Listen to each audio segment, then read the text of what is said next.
বাংলাদেশের আসন্ন নির্বাচন নিয়ে ভারত এবং আমেরিকার ব্যাটলফিল্ড নিয়ে কথা বলছি আমাদের কূটনৈতিক সংবাদদাতা শাহরিয়ার জামানের সাথে। কি আছে আপনার ওই রিপোর্টে? জানুয়ারি মাসের 2 তারিখে আমরা একটা রিপোর্ট করেছিলাম, Delhi signals outreach two government.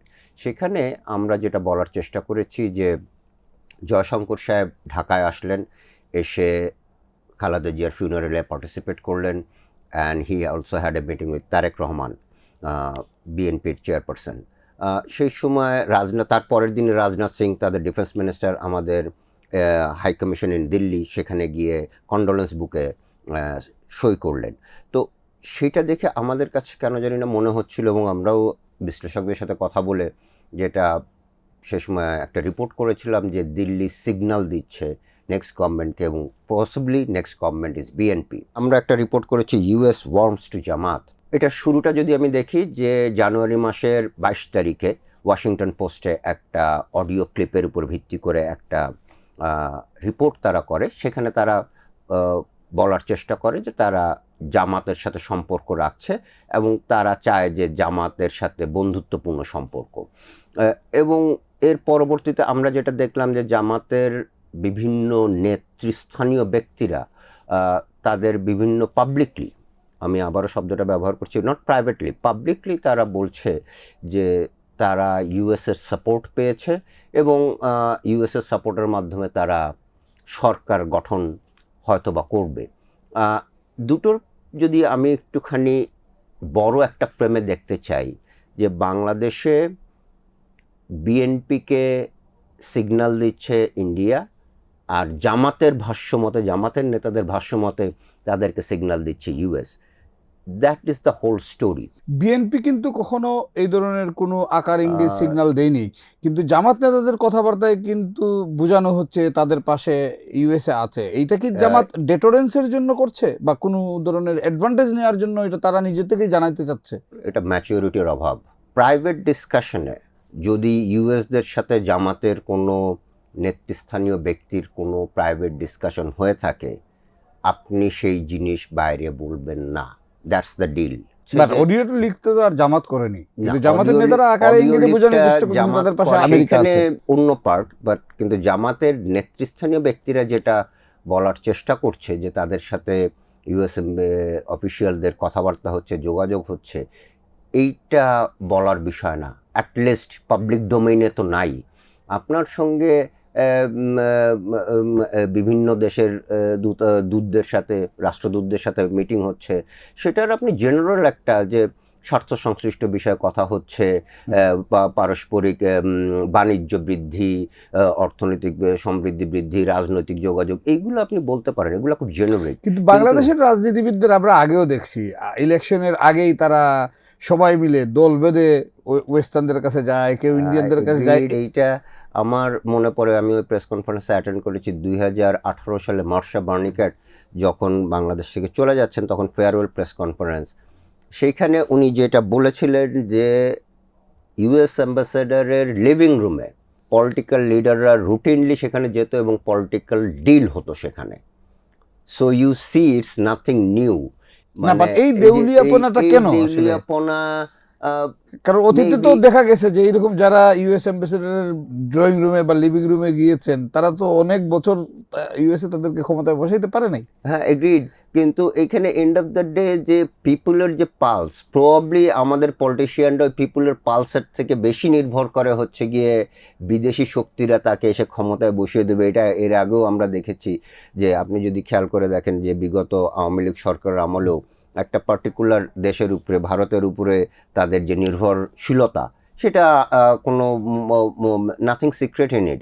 আবার অ্যাট দ্য সেম টাইম সেই সময় ইউএস কিন্তু তাদের বিরোধিতা করেছে, এবং from the very beginning, even 2012-13 সময়ের যদি আমরা দেখি, যখন স্ট্রিট ভায়োলেন্স চলছিল, তখনও কিন্তু তারা বারবার বলছিল, ইউএস বারবার বলছিল যে আমরা ইলেকশনটা ফ্রি, ফেয়ার, ক্রেডিবল, ইনক্লুসিভ, এই শব্দগুলো কিন্তু তখন থেকেই তারা বলে আসছিল। 14 জানুয়ারি মাসে ইলেকশন, আমরা দেখলাম যে সুজাতা সিং, ইন্ডিয়ার foreign secretary, then foreign secretary, suddenly ঢাকায় চলে আসলেন জাস্ট বিফোর দ্য ইলেকশন, এবং had a series of meeting with Khaleda Zia, Ershad sahib, এবং আরও অনেক লিডারের সাথে কথাবার্তা বলেন, এবং তারপরে তো হোটেল সোনারগাঁয়ে উনি সাংবাদিকদের সাথেও অনেকক্ষণ কথাবার্তা বলেছেন।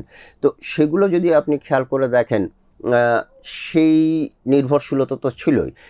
এরপরে যদি আপনি একটু ফাস্ট ফরওয়ার্ড করি, ট্রাম্প সাহেবের আমলে হয়তোবা আওয়ামী লীগ অতটা প্রবলেম ফেস করে নাই, কিন্তু ডেমোক্রেট যখনই ছিল তখনই কিন্তু তাদেরকে কনসিস্টেন্টলি এবং কন্টিনিউয়াসলি তাদেরকে বলা হয়েছিল যে রুল বেসড যে পলিটিক্স, অর্থাৎ free fair election, rule of law, space for civil society, media freedom, এইসব নানা কিছু দিয়েই তারা প্রেশারাইজ করেছে, স্যাংশন দিয়েছে, এইগুলো করে গভর্নমেন্ট ফালানো যায়, কিন্তু কি ভোটের মধ্যে ক্ষমতায় নেওয়া যায় কিনা, এটার সিগনিফিকেন্টটা কি আসলে? আমরা যদি বাংলাদেশের ইতিহাসে 4টা ইলেকশনের কথা আমরা সবাই বলে থাকি, 91, 96, 2001, 2008, এই 4টা ইলেকশনের যে ফলাফল, এটা পাবলিকের যে অ্যাসপিরেশন সেটার বাইরে গিয়েছে, এটা কেউই ডিমান্ড করে নাই।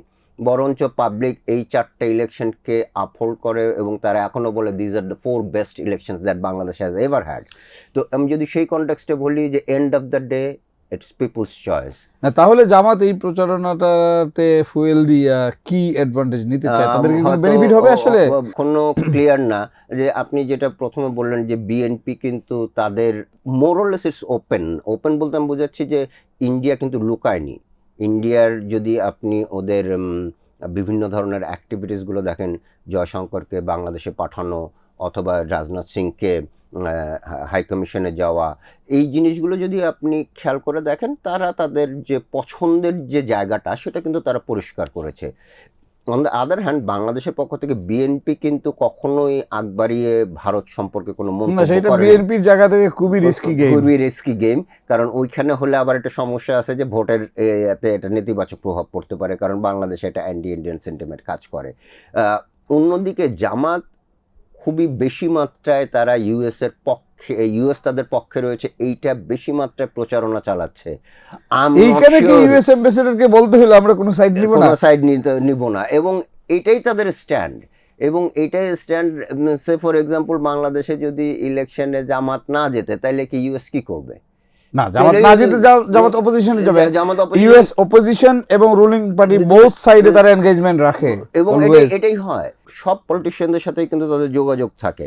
গভর্নমেন্টের সাথে তাদের বেশি যোগাযোগ রাখতে হয়, কারণ গভর্নমেন্ট মেশিনারি তো ফাংশন করতে হবে, স্টেট টু স্টেট রিলেশনশিপ তো এগিয়ে নিয়ে যেতে হবে, সেই জন্য তারা গভর্নমেন্টের সাথে বেশি সম্পর্ক রাখে। It is obvious. এবং আওয়ামী লীগ গভর্নমেন্টের বিরুদ্ধে অপোজিশনের কাছেও রাখতে হয়, না হলে তাদের স্বার্থের পক্ষে কোনো কিছু হইলে যদি অপোজিশন রাস্তায় নেমে যায়, তাহলে তো রুলিং পার্টি কিছু করতে পারবে না।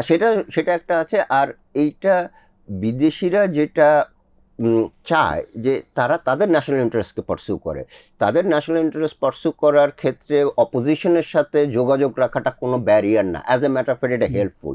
যে তারা কোনো কিছু চায় যে হয়তো বা অপোজিশন মনে করছে যে ওকে এই সুবিধাটা দিচ্ছে কেন, তাদেরকে বোঝানোরও তো বিষয় রয়েছে যে এটা দেখো তোমার বাংলাদেশের জন্যই কিন্তু বেটার। এটা হয়তো সরকার অপোজিশনের কাছে যাবে না, কিন্তু এই রুলিং পার্টি এন্ড অপোজিশন দুইটার সাথে রিলেশন রাখাকে ট্রুলি মিন করে রিলেশনশিপ উইথ পিপল আসলে। এক্স্যাক্টলি, এইটাই হচ্ছে কি আসল কথা, যে আমরা একটা দেশের সরকারের সঙ্গেই শুধু না, আমরা অ্যাক্রস দ্য বোর্ড সবার সঙ্গেই সম্পর্ক রাখতে চাই।